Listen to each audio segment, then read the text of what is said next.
Si j'aurais voulu, je serais devenue boulangère. Non, c'est une faute.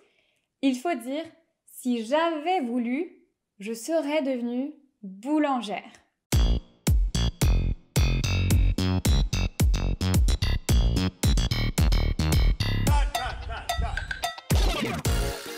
Bonjour tout le monde, j'espère que vous allez bien. Je vous retrouve aujourd'hui pour une nouvelle vidéo de français.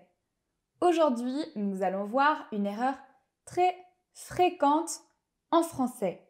Cette erreur, il n'y a pas que les personnes qui apprennent le français, donc des personnes qui ne sont pas natives, qui la font. De nombreux Français font aussi cette erreur. Souvent, ça peut être des enfants ou des personnes qui ne font pas très attention à la manière dont elles parlent, qui ne soignent pas très bien le français qu'elles parlent. Et si par exemple vous regardez des émissions de télé-réalité en français, on entend assez souvent cette faute. Je vais commencer par vous mettre un extrait où on entend la faute. T'es colonel, oui ou non? Alors t'as qu'à obéir. Oh mon Dieu, j'aurais pas voulu, moi. Je ne sais pas si vous connaissez ce film, c'est La guerre des boutons. C'est un film culte en France qui est adapté d'un livre. C'est un film qui date des années 60. L'enfant dit « Si j'aurais su, j'aurais pas venu ». Évidemment, ici, la faute, elle est faite de manière intentionnelle, c'est fait exprès.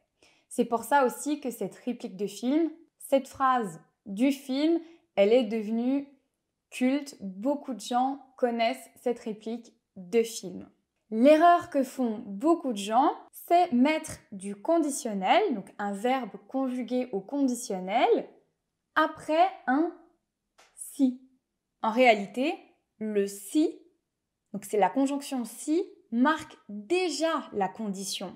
Donc on ne va pas doubler la condition, la répéter deux fois en utilisant un verbe au conditionnel. Si j'aurais voulu, je serais devenue boulangère. Non, c'est une faute. Il faut dire si j'avais voulu, je serais devenue boulangère. En français, il y a une règle très simple qu'on apprend aux enfants donc qui commencent à parler ou à écrire. Cette règle, c'est les si n'aiment pas les ré. Et souvent, même quand les adultes font cette faute, on leur répète ça en disant « Attention, les si n'aiment pas les ré ». Ou vous pouvez aussi dire, si vous voulez retenir d'une manière plus imagée, les si n'aiment pas les ré, le poisson. C'est une manière un peu plus imagée de retenir cette règle. Je vais vous donner des exemples d'erreurs et ce que vous devriez dire.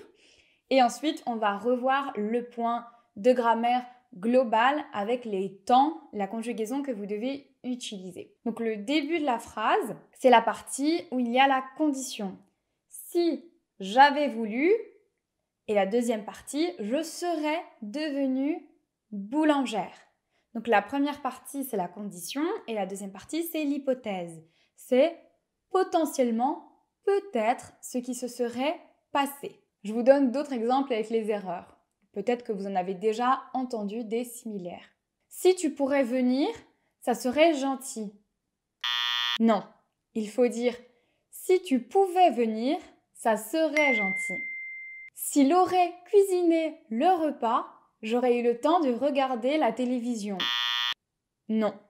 S'il avait cuisiné le repas, j'aurais eu le temps de regarder la télévision.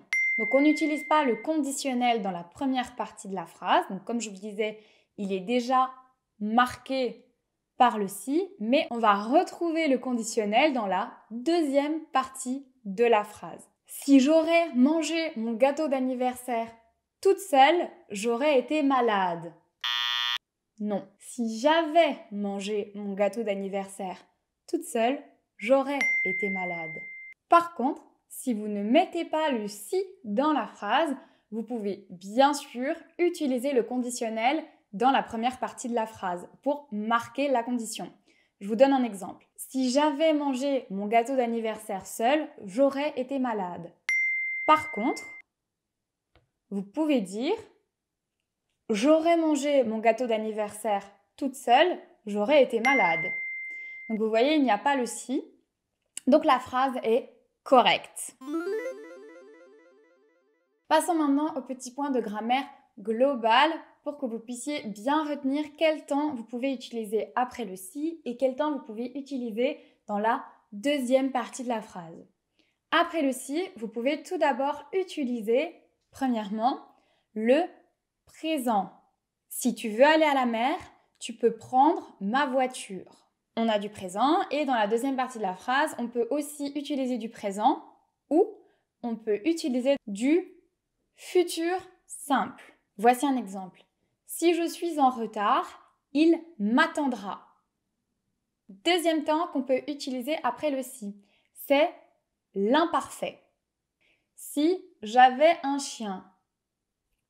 Donc dans la première partie de la phrase, on utilise l'imparfait et dans la deuxième, on va utiliser du conditionnel présent parce qu'il y a un lien direct avec le présent. Si j'avais un chien, je serais plus heureuse. Donc d'abord de l'imparfait et ensuite du conditionnel présent. Troisième temps qu'on peut utiliser après le si, c'est le plus que parfait. Ça ressemble très fort à de l'imparfait, mais c'est composé. Dans ce cas-ci, si vous utilisez du plus que parfait dans la première partie de la phrase, dans la deuxième, vous pouvez utiliser soit du conditionnel présent, soit du conditionnel passé. Voici deux exemples. Le premier avec du conditionnel présent dans la deuxième partie de la phrase. Si j'avais voulu, je serais chanteuse aujourd'hui. Donc dans la première partie de la phrase, on a du plus que parfait et dans la deuxième partie, on a du conditionnel présent parce qu'il y a un lien direct avec le présent. Aujourd'hui, je serai chanteuse.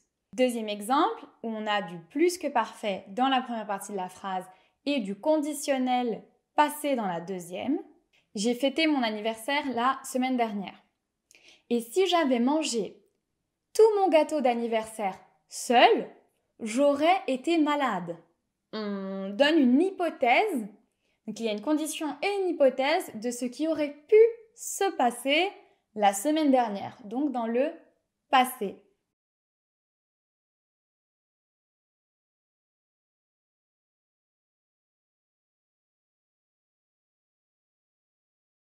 Et voilà, c'est fini pour aujourd'hui. J'espère que cette vidéo vous a plu, que vous avez aimé ce point de grammaire. Dites-moi en commentaire s'il vous arrive de faire cette faute, qui est, je vous l'ai déjà dit, très fréquente en français. Si vous avez aimé cette vidéo, n'oubliez pas de mettre un like.